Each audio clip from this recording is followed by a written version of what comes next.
All right, very good. Welcome to step number 2 in your online course in lucid dreaming. Now, what I want to explain to you here is very, very important. It is extremely important that you begin to get your dream recall up to date and you start to find what's known as dream signs. Okay, so the very first thing, after you understand what lucid dreaming is from the previous lesson, I want you now to understand what a dream sign is and how you can use dream signs in order to induce lucid dreaming, because a little bit later, when we get into the further lessons in the mnemonic lucid dreaming techniques from Stephen LaBerge, you're going to want to use your dream signs.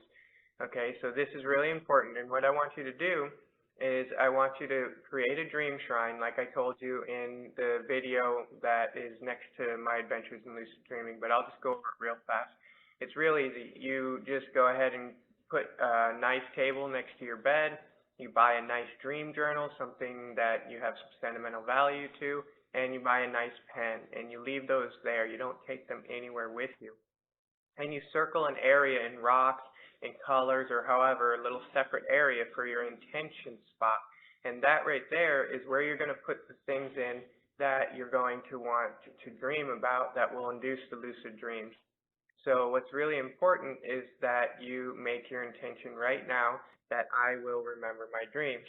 So take a card and write on there, I will remember my dreams, and put one in the bathroom, put one in your car, and put one in that intention area next to your bed on your dream shrine. And then you'll start to remember your dreams. Now, what you want to do is when you fall asleep, just make sure that you tell yourself, I will remember my dreams, and just tell yourself that I want to remember my dreams, and just think about it a little bit before you go to bed, and you will start to remember your dreams.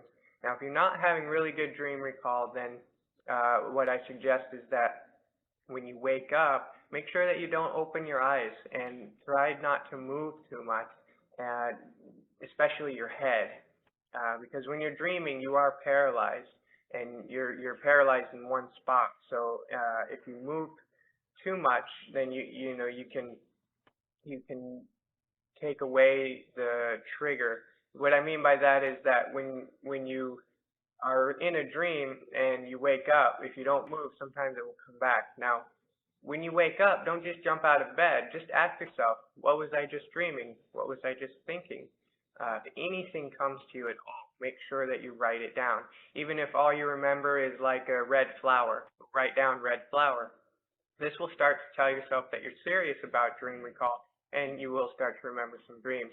Now, if you're not getting anything, then go ahead and move side to side just a little bit, and move your head a little bit side to side, and maybe you'll get into a position where you were dreaming, and it'll trigger the dream recall. Trust me, dream recall is very, very easy.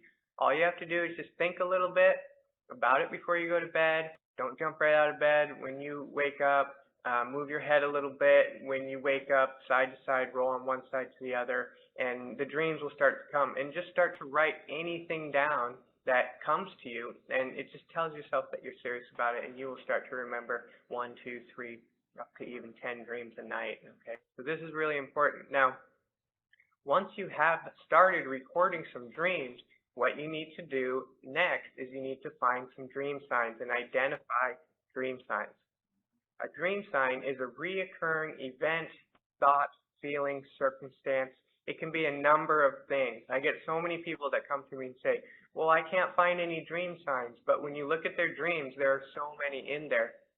A dream sign doesn't necessarily have to be a circumstance or actually something that you're doing. It can be a thought, it can be an action, maybe that you reoccurringly dream that you're thinking about somebody, or you reoccurringly dream of water, or you reoccurringly dream of a certain scenario.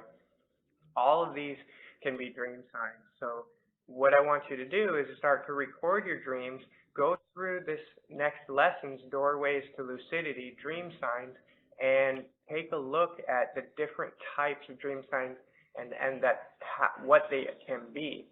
This is from Stephen LaBerge's book, and he has some great techniques and has been studying lucid dreaming. He was one of the first scientists to prove that lucid dreaming actually exists to the scientific community. So go ahead and look at the Doorways to Lucidity.